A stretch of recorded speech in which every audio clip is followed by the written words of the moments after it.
Good afternoon, everyone.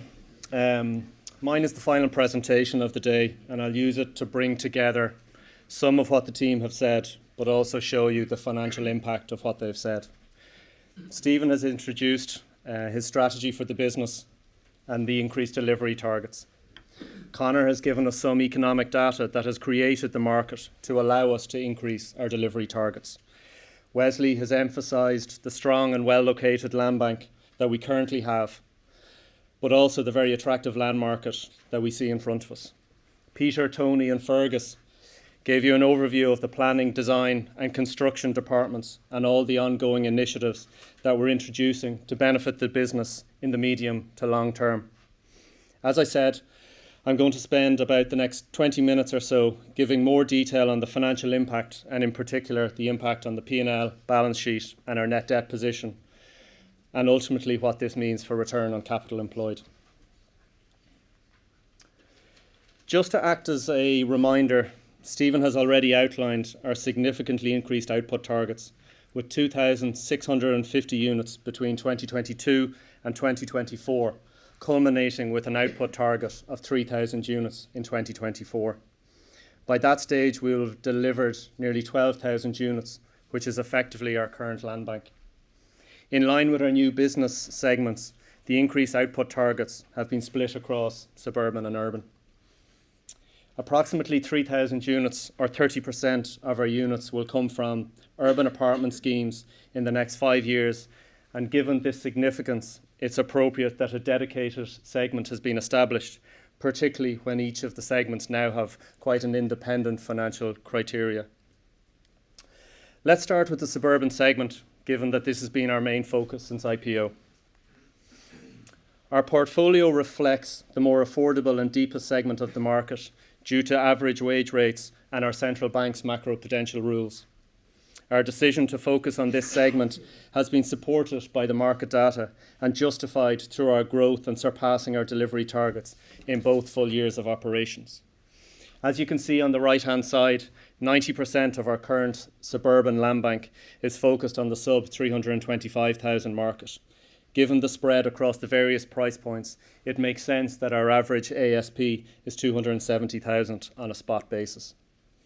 It is important to give greater context to this figure as it purely relates to the suburban segment.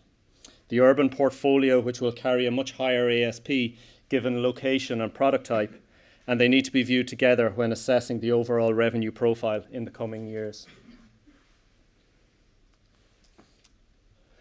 Our urban segment will have a very different revenue profile to that in the suburban segment, and our target is to forward fund our urban developments. Based on what we've seen in the market to date and some initial discussions with interested parties on our urban portfolio, we feel that this is an appropriate target. In very simple terms, a forward fund model will allow us to sell the land post-planning to our forward fund partner and recoup our land costs. Our partner will then finance the working capital requirements of the construction phase, giving us a very capital-light model from post-planning to completion of the project. The land revenue and any potential profits are recognised once the land transfers to the forward fund partner, and then revenue and profits are recognised throughout the construction phase based on stage of completion. This means that revenue, profits and cash will be received in advance of any completed units and delivers these returns a number of years earlier than some analysts have in their models. As you can see, the emergence of the urban model will create a divergence from the current ASP multiplied by units completed formula. It is important in the context of the right-hand side, but more particularly the delivery of the urban element of our increased delivery targets. Even though the majority of units will be completed in 22, 23 and 24, the revenue, profits and cash will be recognised as soon as the land is sold and construction begins. The revenue profile of these projects will be determined based on rental prices and yields in these urban locations, and the timing of this revenue will be spread across the land disposal and construction timelines. We acknowledge that this is a new way of thinking of Glenveagh revenue, and therefore further guidance will be required from us, and will provide this once more certainty on individual projects is available. This revenue and funding model will play a significant role in the enhanced capital structure of the business, particularly when you consider the number of urban units that we have outlined in our plan today. We have seen solid gross margin progression in our first full 2 years of operations, with 17% gross margin in 2018 and 18% gross margin in 2019.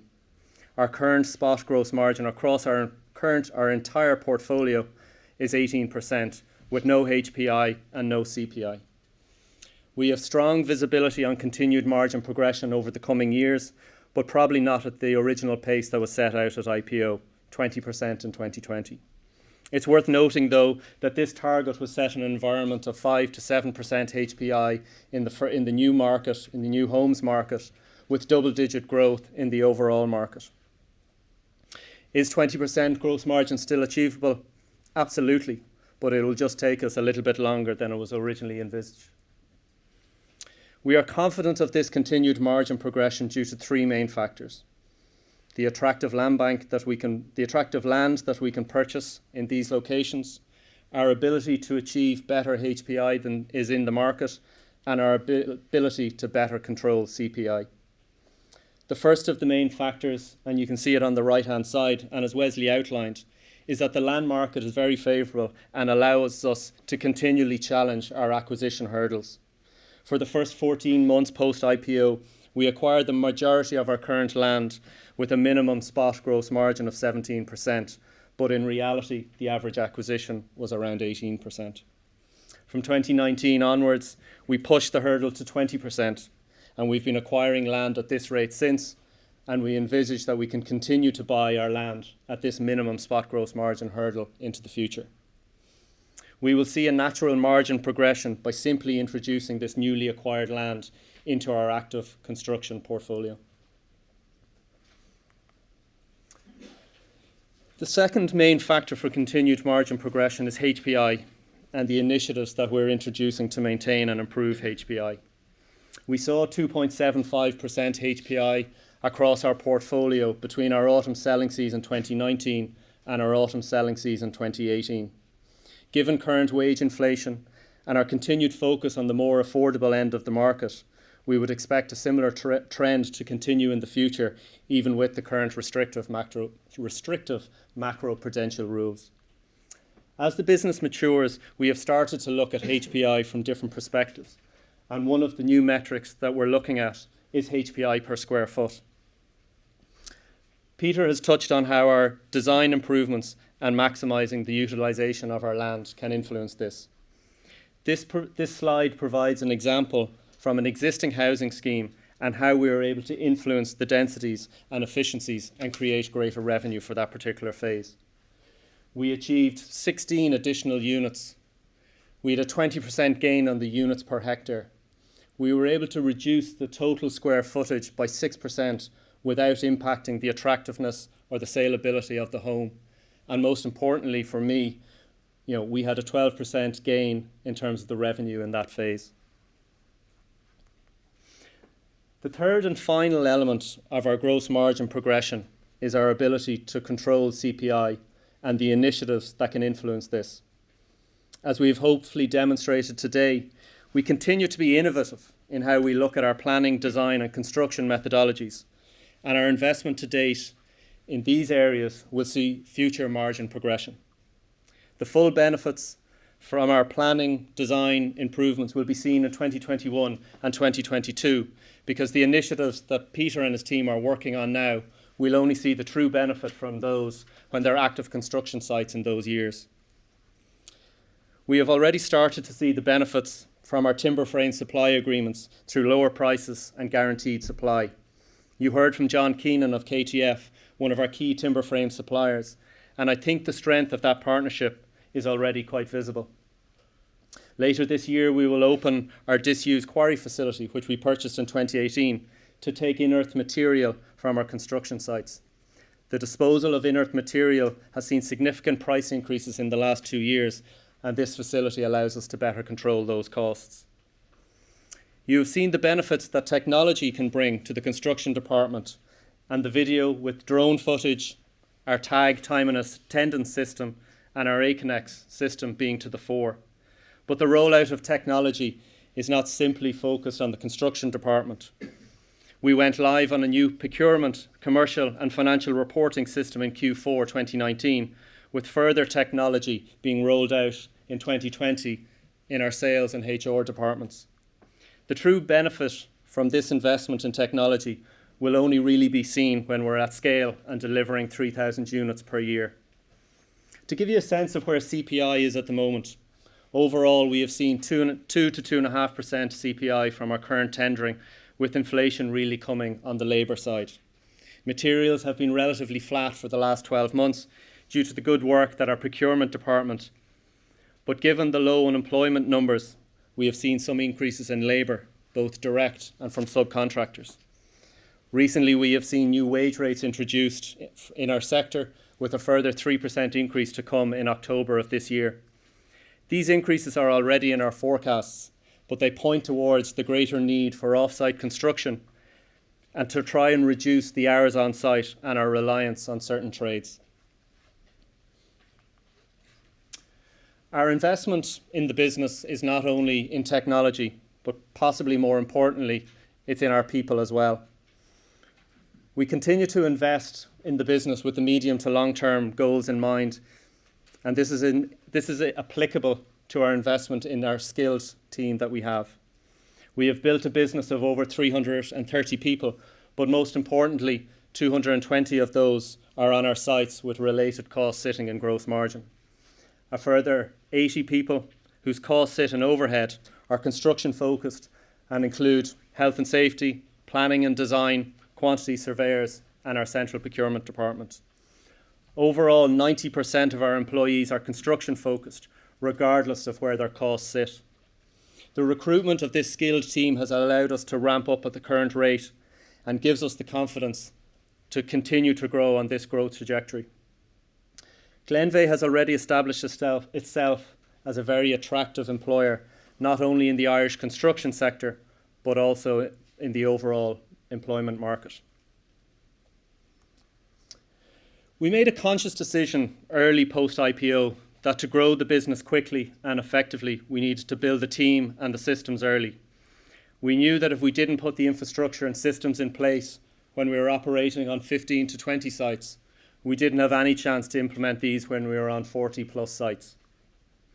We have invested in the people in all three segments, with particular focus on the partnerships model, which isn't revenue generating yet.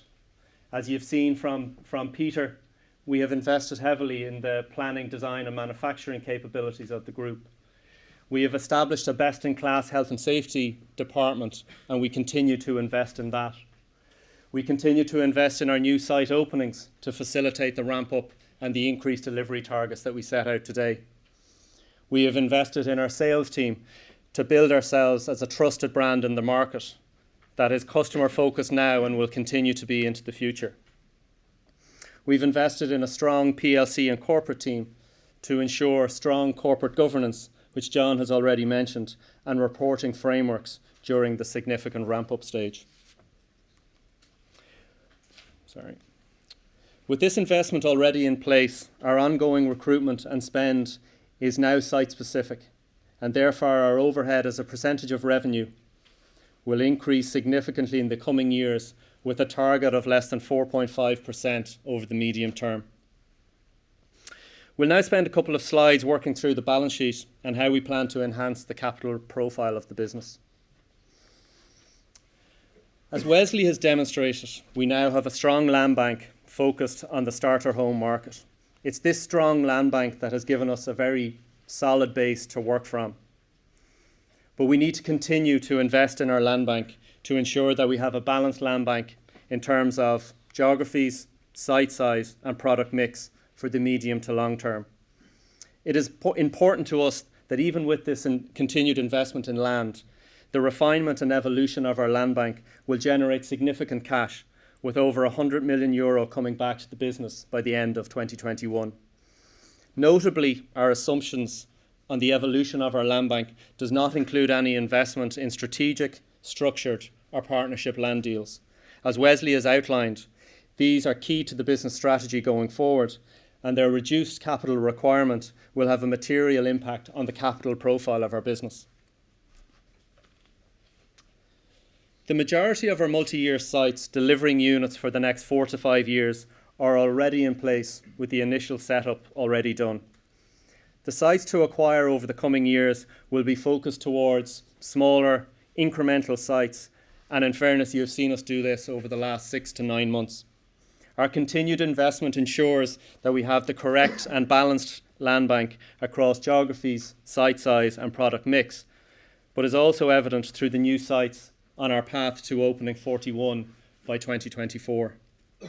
Continuing to acquire sites also ensures that we have the appropriate land bank for our unit deliveries post-2024, and this makes sense when you consider that we'll have delivered 12,000 units at that point, which is effectively our current land bank. Our continued ramp up to 41 sites is in the context of us having already opened 20 sites, an average of 10 a year. This proven track record, along with having the skilled management team and the infrastructure already in place, gives us that confidence that we can certainly achieve our goals that we've set out. Our goal is to become a more efficient user of capital, and this is not limited to our land capital per unit, as Stephen has shown you, but also our work in progress per unit. We will reduce our WIP per unit over the coming years through a combination of better construction efficiency in the suburban segment, but also through the introduction of our forward fund model in our urban segment. The continued ramp up in the business and the tripling of construction output will need a significant investment in WIP over the coming years, with incremental investment to be 240 million in the next 3 years. This level of investment does not continue in the longer term and levels off in 2023 and 2024, as you can see. This flatter profile of WIP investment is key to the creation of excess cash in the business. My final slide acts as a summary of the financial initiatives that we are implementing and what that ultimately means for shareholder returns. Our priorities are and remain to be increasing our unit output to give greater revenue and earlier revenue in the case of our urban segment, improving our operating margin through scale and continued efficiencies, reducing our euro investment in land, which we have seen already gives over 100 million back to the business in the next 2 years, investing in our construction activity through WIP funding, given the very strong visibility and attractive returns we see from this investment, forward funding our urban portfolio, which reduces our WIP requirements, and ultimately continuing to enhance our return on capital for the business. These priorities need to be considered in the context of our funding model and our appetite for debt. Our preference, given our sector and our relative infancy as a business, is to limit the financial risk that we put on our business, and therefore we want to maintain a prudent leverage policy, particularly in the near term. Capital returns to shareholders is a very important part of our strategy, but given the very favourable market dynamics, our priority remains to grow the business, but not at any costs. As you can see, cash will be available to the business from each of the potential forward fund deals and the levelling off of our WIP investment, but we feel it is just too early to give a specific date on when we'll return cash to shareholders. But I can assure you, once we have excess cash available, we will return it to shareholders. It is important for us that any capital returns programme is timely, meaningful and sustainable. They're fancy words, but what do they actually mean?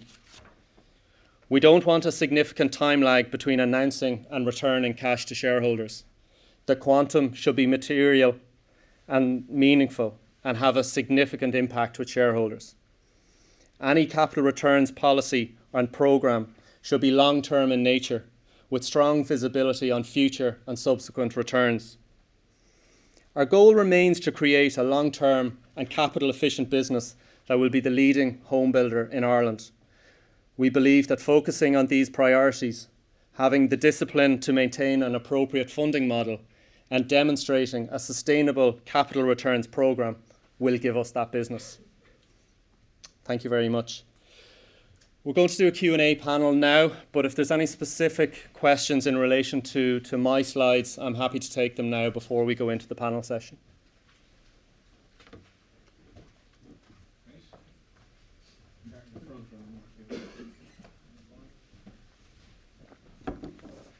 Just on slide 68 with the percentage completion for urban projects. Sorry, I'll go back now. Yeah, Yes. so I think this represents the accounting revenue, but what is the cash?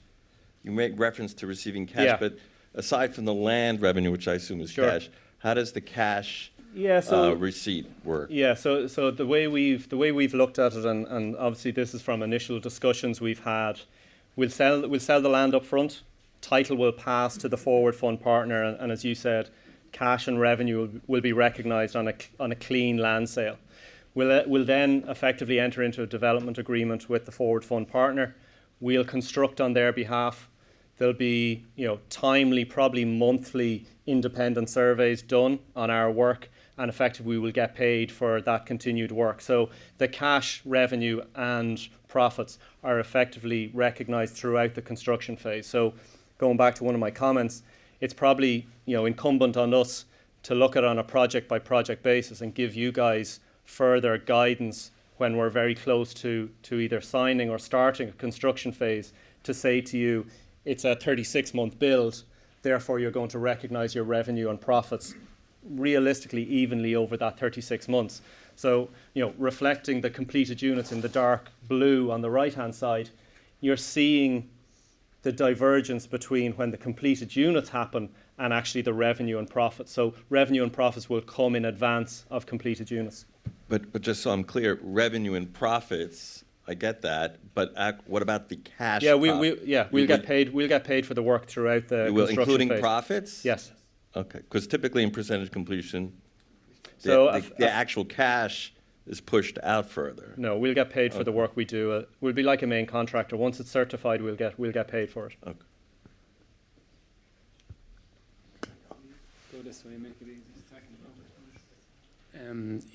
On that point as well, Michael, just to what extent is one of those deals on the forward funding two separate transactions, where maybe look at it as the land transaction separately and then the contracting work on top of that? I suppose what I'm trying to get at is, could there potentially be very different margins on either of those separate transactions, or are you going to see more of a blend across a whole site?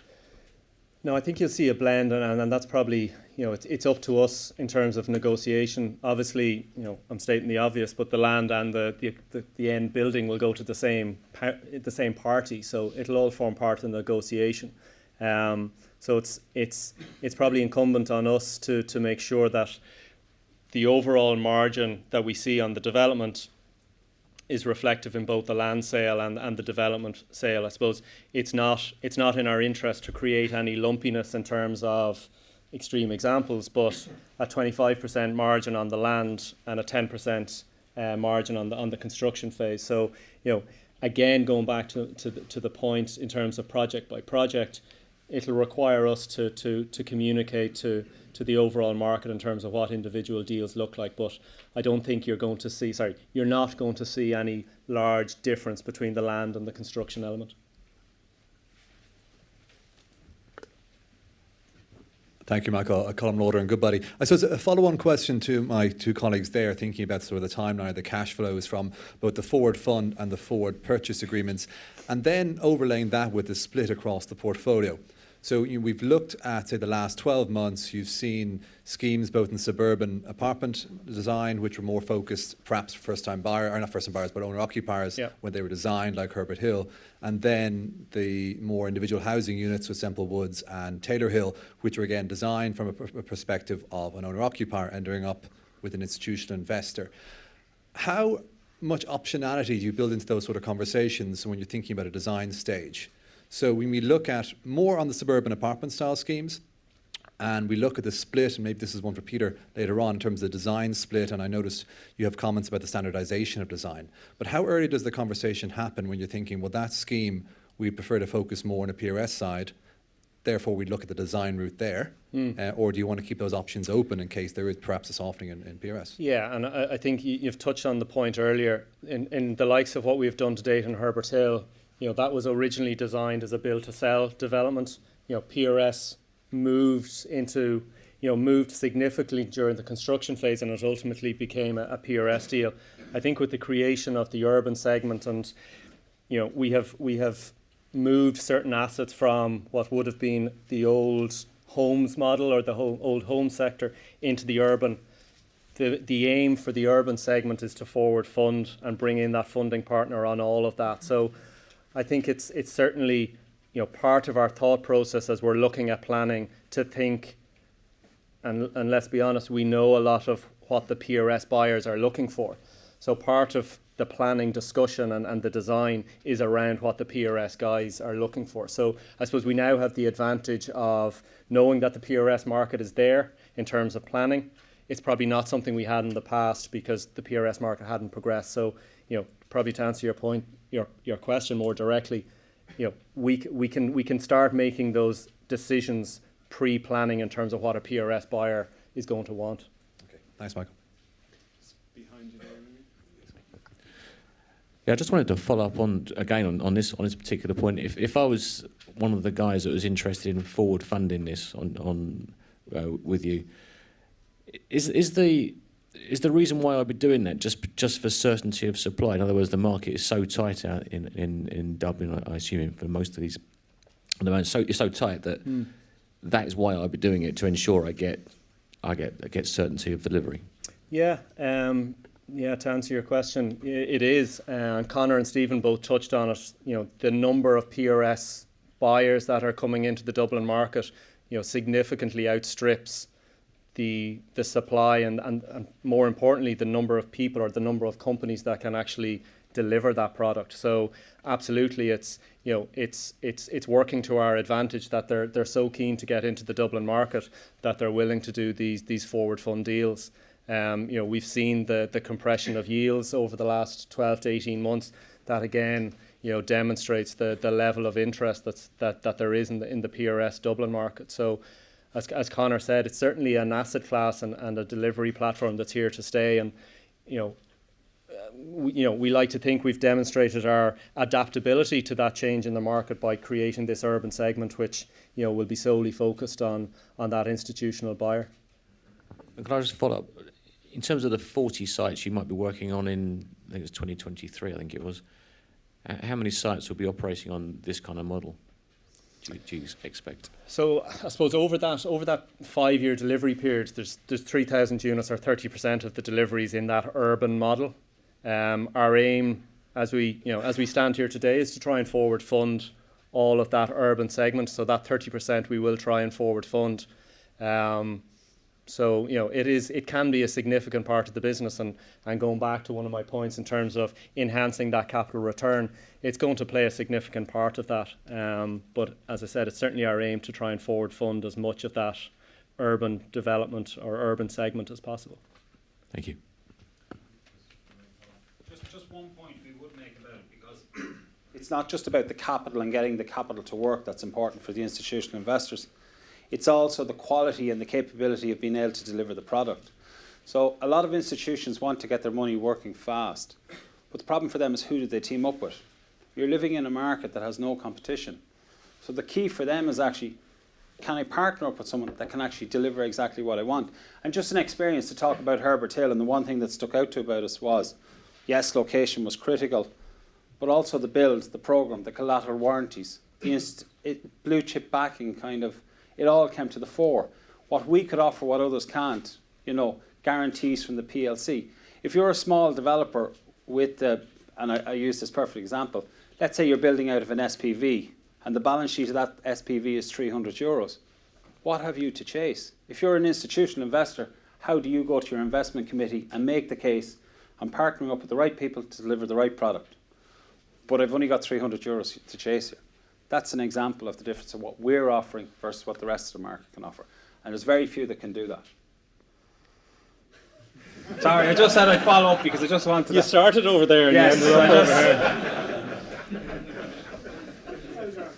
Can I maybe just clarify?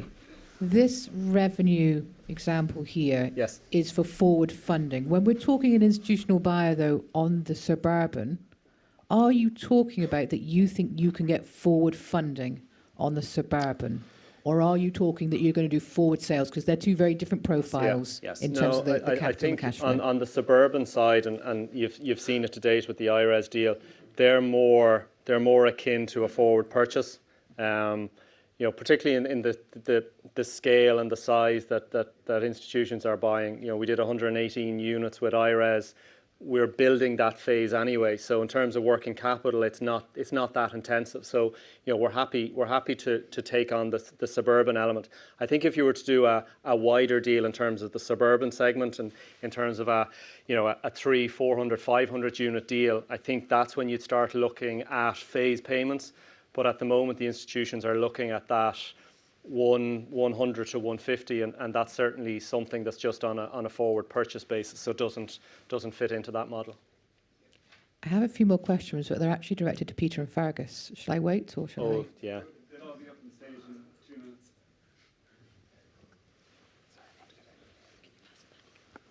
Your voice is loud enough, Jack. You don't need the microphone. I'll speak quietly. Thank you for everything. Just on slide 73, I think it was. The phrase in the top right, the increased investment, is that a forward-looking or backward-looking statement? I suppose it's if you look at what we've created to date, it's really a backwards-looking statement. We've invested in a lot of the infrastructure and the technology already. We've probably talked probably over the last 12, 18 months, we've talked a lot about our overhead and realistically probably defending our overhead. And I think what today hopefully demonstrates is where we've been spending that money. So, we talk about reducing our overhead as a percentage of revenue because we now have that infrastructure, we now have that team in place, probably realistically to hit the delivery targets that we've put out today. The incremental spend in terms of euro is very little year on year, and that percentage of revenue comes down significantly. So, when you look at our health and safety, our innovative thinking around planning, design, our construction, our technology, our new systems, all of that is with the mindset of 2023, 2024 in mind. And I mentioned earlier that if we didn't do this when we're active on 15 sites, let's be honest, we haven't a hope in hell of doing it when we're on 40 or 45 sites. So we've deliberately invested now to allow us to grow that business. So hopefully the conversation around the quantum of overhead is going to drop away now when we can clearly show where it's been spent and what it's been spent on. Thank you.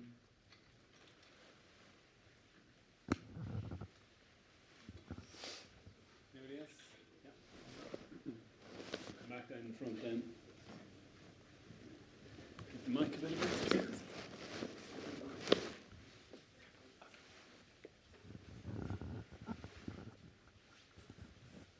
Sorry, the 240 million of WIP that needs to be funded over the next 3 years. Yeah. Can all that be done organically, or would you need equity, or given your aversion to debt,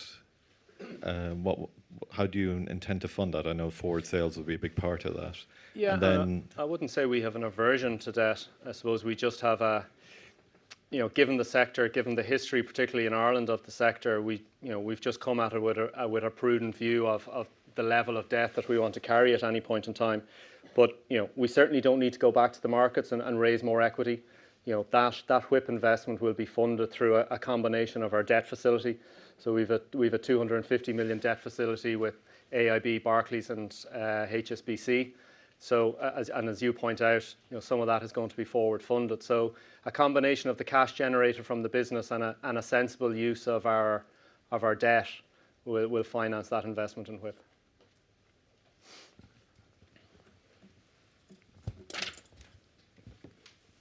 Right to that lady there. There's one more question down the front. Todd? Yeah. I think you're close enough. You're close enough. Yeah, so when I look at the next 5 years, looks Yep. like you're roughly budgeting to buy 80 million euro per year of new land. Looks like you're talking about a 20% margin. You're focusing on new land purchase, but you've said you're struggling to get past 18, and we have to wait a bit longer for that. So help me understand how you can be buying land, targeting a 20% margin, land price that has appreciated, and on the land that you own now at cheaper prices, you're not breaking 18%. So like, help us understand that, call it 400 million you're going to spend on land in the next Yep. 5 years, at a margin you've not been able to achieve on lower priced land you own today. There's a fair bit in that. So just to, I suppose, unwind a couple of the things you've said. We certainly don't think we're struggling to get past the 18%. We delivered 17 in our first year. We delivered 18 in our second year. We'd be confident to move that margin forward. It's just not going to be the 20% margin that we had set out at IPO. And I talked about the HPI environment that was there at the time we set out that original hurdle. We're buying land at 20% margin now, so naturally, and sorry to skip through, but I suppose what we have in our portfolio now is a mix of that 17 and 18% land that we bought. There were the spot margins that we bought it at. Granted, there's been some HPI in the interim, but I think the more of that land, the more of that 20% land that we bring into our portfolio, our active construction portfolio, and obviously if we continue to buy land, and you can see from one of the slides that we will continue to buy land at 20% margin, that just naturally has that incremental improvement to margin. So I just don't understand how, if the land you own now is at a cheaper price because you bought it 2 or 3 years ago, land now is a more expensive price. How are you getting a 20% margin if you can't get that now? It's not more expensive is the point. So we would say the land market has probably, and Wesley can speak to it better than I can in the Q&A, but the land market has been pretty flat probably for 12, 18 months. So, we're buying land now as well as we were post-IPO. So, as I said, we're buying land better, we're challenging those hurdles, and part of the reason we can challenge those hurdles is because we have a very stable land bank. We don't need to increase it anymore. So we can be very picky, and Wesley touched on the point of the amount of land that we actually look at and turn down. So we can be very picky, and we talked about incremental and smaller sites. That's the type of land we need to buy now, so we can be very selective on when we buy that land and how we buy that land. So having that strong base to work for has allowed us to be a little bit pickier and a little bit choosier, if that's even a word, on the land that we buy. I suppose the other point, and I made it to two of our shareholders at the break, we're not looking at this from the perspective of we suddenly stop in 2024. We need to think about where we are in 25, 26, 27, and the land that we need to buy now. There's no point us, stop buying land, deliver 12,000 units over the period, and then come to the end of 2024 and realise we've no land to build on in 25, 26, 27. So, a portion of what you're seeing here, particularly in 22, 23, 24, is actually looking out into 25, 26, 27. Peter has talked a lot about being able to design it as we can. So, to be able to put our design into a site, we need the time to design it the way we want and the most efficient way.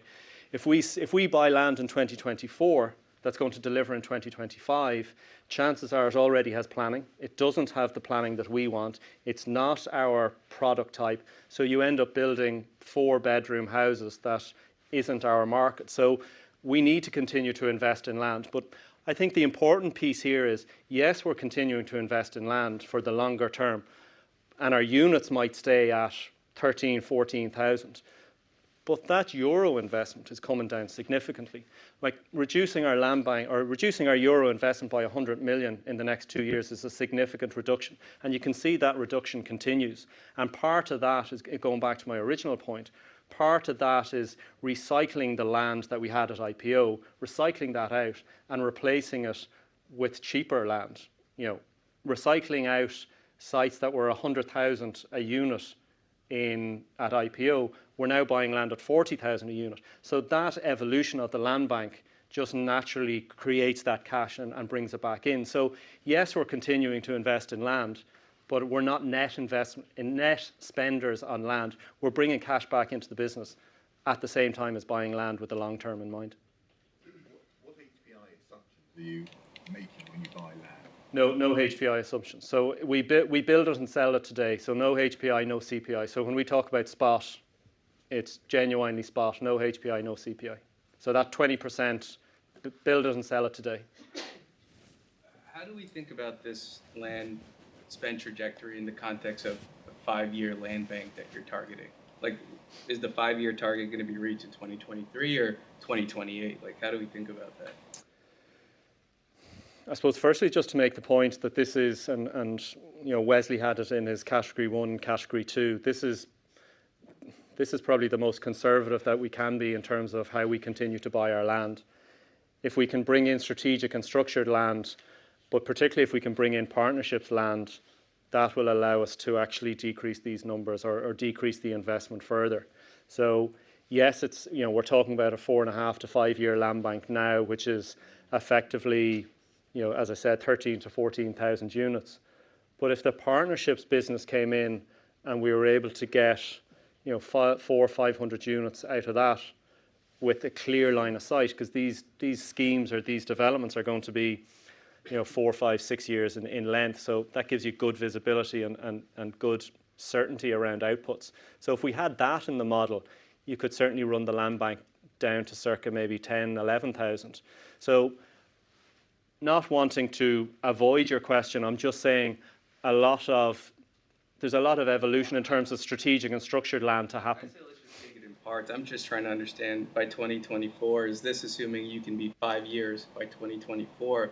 And then you actually are starting to answer my second question, which was how does the strategic and structured land partnerships then impact that 5-year number, right, at the 3,000 target? So this effectively reflects bringing the 3,000 units that you see. This will reflect a 13 to 14,000. So that reflects your 4.5 to 5 year land bank.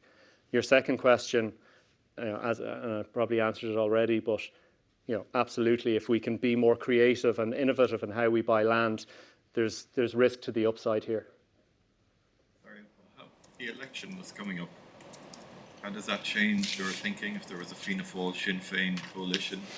It seems to be possible. That'll change everyone's thinking. If it's all right, I might. How does that dramatically change your? It's all right. We might hold the general question Yeah, just okay. in the general plan, just for we get the wider panel on stage. Is there anything more specifically on Michael's section that anyone wants to raise before we move on? I'm happy to get into politics, Conor. No, that's very.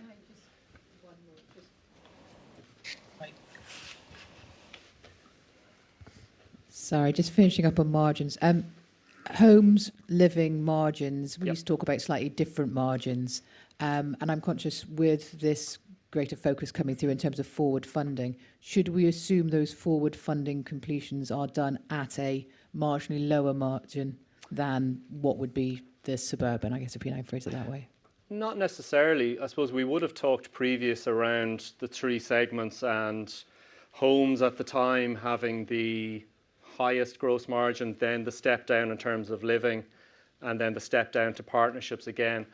I think given the PRS demand and what we're seeing, that urban margin is now moving closer to the suburban margin. So I don't think you need to assume that we're talking 300 basis points or anything like that. I think, you know, it'll be thereabouts in terms of the suburban margin. My follow-up question on that. Just think about the margin. I hope I don't put you in an awkward spot talking about an individual deal, but maybe just to go back to the sort of Taylor Hill deal.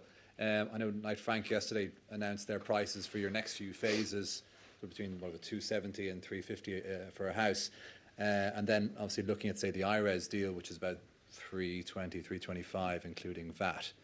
How are you looking at the pricing spreads between these? Are you able to comment on you think these were done at a premium to what you had sort of considered ASPs for those units? They're not done at a premium, but they're not done at a discount. There's effectively, it's, you know, the way we would view it is you're getting the same revenue as you would if you were selling to the private buyer. The benefit that we have is it gives us certainty in terms of volume and in terms of numbers. What it also allows us to do, and we would have always talked about, the private market will do 50 to 70 units per site per year.